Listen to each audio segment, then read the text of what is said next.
Hello, my loves. Hello, diamonds of the earth. Welcome or welcome back to my channel. Today we're continuing our work on the playwriting thing that I have for class. So I've been going back into my old courses because thank God some of my professors, they haven't deleted the courses, so I can still access all the readings that I had for these courses. And there is a specific play I'm looking for, and I cannot find it for the life of me. And I am looking everywhere. It's an absurdist play. And the play basically, the gist I remember is that it's a woman that's detailing something traumatic that happened to her. And the way in which she's detailing it is so disjointed that, like, you need to I know I had to read it a couple times in order for me to understand it, and even then, it was in class when the professor was letting us like, telling us how the play was going, that's when I fully understood what was happening. There's one course I found that was specific for absurdism, but it's not in there, and I know it's an absurdist play, specifically because of how disjointed it was, unless they deemed it something else, but my analysis of it was that it was deemed for myself an absurdist play because of how the character was explaining the things that were going on, but I can't find it.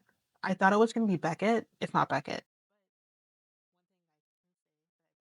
One thing I can say that I benefit from this is that I found through one of the courses that's specifically focused on absurdism, I found a lot of readings in that course that has other absurdist playwrights and also the implications of feminism in absurdist playwriting.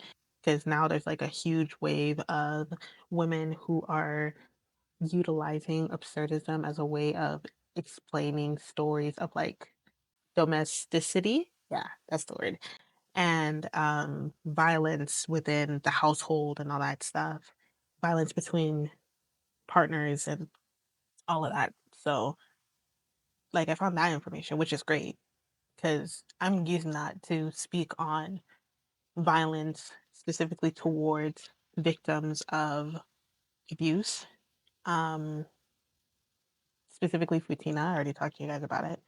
But yeah, that's what I'm looking for now. I can't find it. I'm gonna find it though. I'm very resilient when it comes to this, so I'll find it eventually.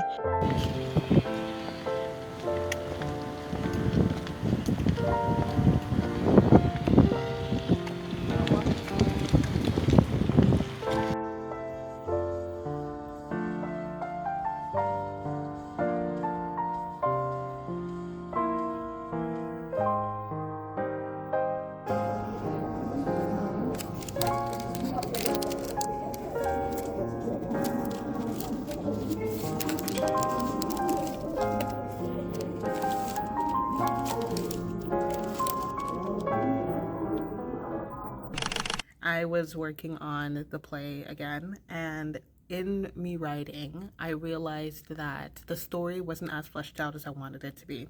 So I took a step back and I started writing a little bit more. And with this, the rest of the story that I've written out, pretty much it's gonna be the same for the most part. It's gonna be a little bit different though compared to what it was before. I have been writing for a little bit, just getting my fingers warmed up for this idea, just so I can put it on a page better. I feel like with this one, compared to the last play I wrote, both of them are pretty short, honestly, but compared to the last play, I think I had a better idea of how I wanted to execute it, and this one seems a little bit more difficult for me to try to execute. I have the idea, it's just figuring out how I want to write it, mainly because I wanted to take a lot of inspiration from absurdism, and though I feel like there's some absurdist elements in it, I don't feel like this could be truly deemed an absurdist play. This would more so be deemed like a sci-fi or something of the sort. I'm not entirely sure. So we'll see. We'll see what I can do if I want to really emphasize it, because I think when it comes to feminist or any ideal when it comes to like activism and stuff. I feel like absurdism is a great use of like creative depictions of things. I think it would be used very well in order to display ideas when it comes to activism and stuff. But yeah, I might do a little video on absurdism and why I like it and stuff. But yeah, we'll see.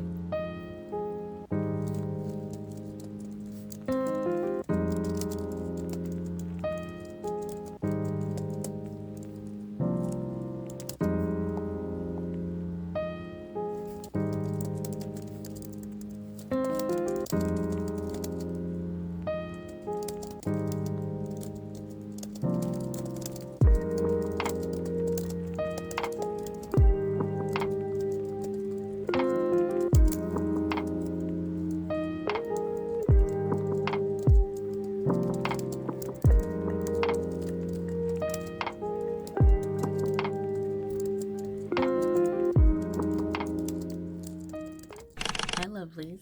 So today we are still finalizing some of the writing. I got a lot more ideas though. We have 3 pages, I think, so far, and the goal is 15.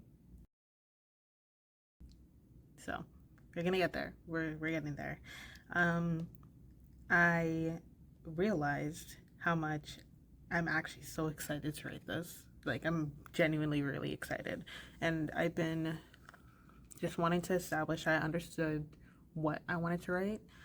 So I've introduced certain characters now that will help to progress the story, I think. Um, I know I'm gonna end up wanting to do something regarding the plot later on. I'm not entirely sure if I'll write it out, but that's something I want to do. I don't know. I've this really inspired me to listen to more plays and to read more. So I have my little iPod, this little small one. This literally is just listening to music. So I'm listening to the radio right now. I'm listening to the classical station. But yeah, I was trying to see if I could find any radio dramas, but I don't think they're available on the radio. If they are, I can't find any. If any of you live in Canada and you guys know any, can you please let me know so I can find the channel? Because I've been looking and I couldn't find any. All of them, you need like an app for it, or you need to listen to it on like Spotify or something, and I don't want to do that. I want to try to use my phone as little as possible. I want to make it a habit to use as little as possible and be more intentional with my time, because I know I can go into a spiral when I'm on my phone, and just being very unproductive and stuff. So I'm trying to make my time more productive, whether it be productive in my creativity or productive in other means as well. So yeah, but that's what I'm working on.